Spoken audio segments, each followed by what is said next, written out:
Hi friends, அஸ்ஸலாமு அலைக்கும். அந்த ரிப்ளையோட கண்டினியூ வீடியோ தான் இது. அதுக்கப்புறமா நான் பேசிகிட்டு இருந்தேன், வீட்டில் சொன்னேன். எனக்கு அது கொஞ்சம் கஷ்டமாக இருந்துச்சு. ஒருத்தவங்க நேற்று அயான் வெளியில் தூங்கிட்டுருக்கான் வெயிலில் அப்படின்னு ஒரு வீடியோ போட்டிருந்தேனா, அது வந்து நான் ஒரு 12 மணி போல் வெளியில் போகிற வேலை இருந்துச்சு. அவனை வெளியிலலாம் விட்டுட்டு போனோன்னா பூனைலாம் கடிச்சிடும். அதுக்காக தான் அவனை எழுப்பி ஃபுட்டு கொடுத்துட்டு விட்டுட்டு போகலாமே வீட்டுக்குள்ளேன்னு சொல்லி தான் எழுப்பினேன்.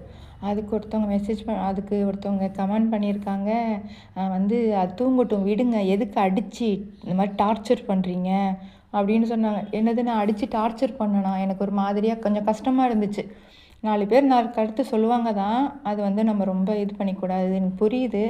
இருந்தாலும் அடித்து டார்ச்சர் பண்ணுறீங்க அப்படின்னு சொன்னது வந்து எனக்கு ரொம்ப கஷ்டமாகவே இருந்துச்சு. அது எனக்கு தூக்கமே வரல, நைட்டு ஃபுல்லாகவே ஒரு மாதிரியாக இருந்துச்சு. ஏன்னா என் பூனையே பிடிக்காது, பூனை நாயே பிடிக்காது. நான் எங்கள் அஸ்மியை பற்றி சொல்லியிருப்பேன். ஒரு பூனை வாங்கி அந்த வீட்டு பூனை வளர்த்துட்டு இருந்தோம். அதோட காணா போனதுக்கு அப்புறமா நான் ரொம்பவும் மனசு உடைஞ்சி போயிட்டேன். 1 வருஷம் ஆயிடுச்சு அதுலேருந்து நான் வெளியில் வர்றதுக்கே. ரொம்ப அழுதுகிட்டே இருப்பேன், அவனை நினச்சி அழுதுகிட்டே இருப்பேன். எங்கே போனாலுமே அவன் எங்கேயாவது இருப்பானான்னு சொல்லிட்டு தேடிகிட்டே இருப்பேன். நைட்டில் தூங்கும்போது எந்திரிச்சு உட்காந்துடுவேன். ஏன்னா அவன் வெளியில் போயிட்டு வந்து நைட் டைமில் வந்து கதவை தட்டுவான்.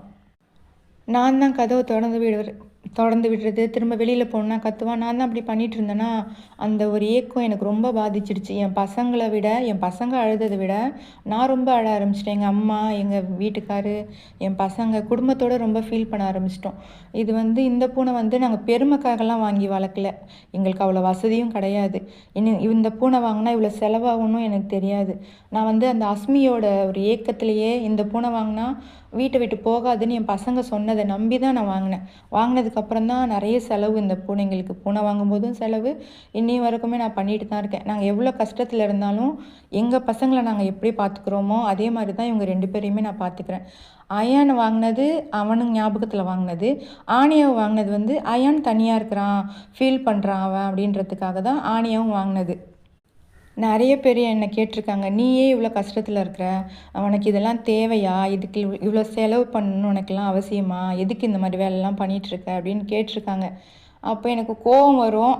சரி, என்ன பதில் சொல்கிறது?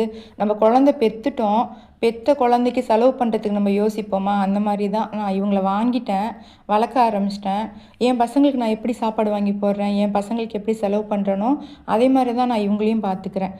மற்றபடி நான் வந்து இவங்களை கஷ்டப்படுத்துகிறதோ இல்லை இவங்களுக்கு எதுவும் வாங்கி கொடுக்கக்கூடாதுன்னு நினைக்கிறதோ, இவங்களுக்கு செலவு பண்ணக்கூடாதுன்னு நினைக்கிறதில்ல. எனக்கு 10 ரூபா கிடைக்குதுன்னா அந்த 10 ரூபாவில் நான் சாப்பிட்ணுன்னு நினைப்பேன்ல, அதே மாதிரி தான் என் பூனைங்களுக்கும் நான் பார்த்துக்கிறேன். சாரி, பூனை இல்லை, என் குழந்தைங்க.